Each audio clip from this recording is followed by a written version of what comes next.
We had, how many believes in healing, divine healing? Amen. He used to preach on divine healing, Brother T. You remember that? Divine healing used to be preached on a lot. Right.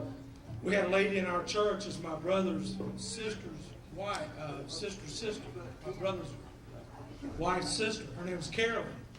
Had cancer, and she went into remission, and it was like that for a while, and just recently, they come back and told her body was covered in cancer again.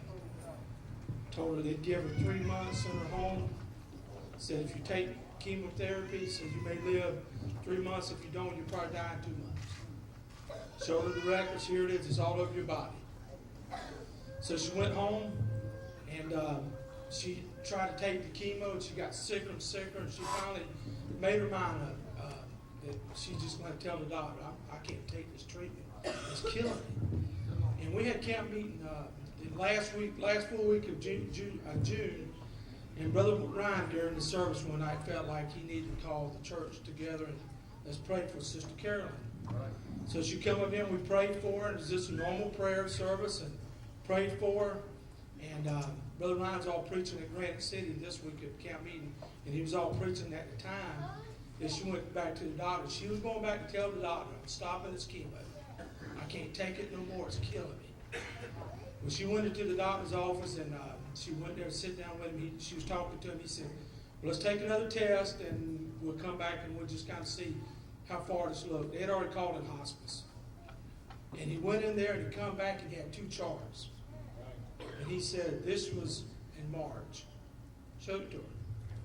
There's cancer all over your body.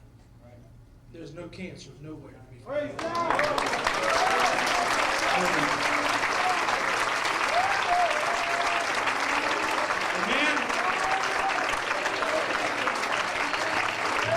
And see, Brother Lucas, I can tell that to my grandson. He's standing up. We got Brendan, my grandson. He's 15 in September.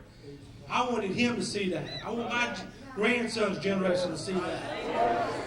You know, we hear a lot of things, a lot of people talk about things, but to know that the power of God is real. And we've had healings all during the year, but that was just recently happened. The doctor, when she took her chemo, he said, your hair will fall out and it will never grow back. She's got 2 inches of hair on her head right now. Just everything, we said it earlier. Just what the doctor said would never be, God said, yeah, I'm going to make it change. He did it. And I thank God for His power.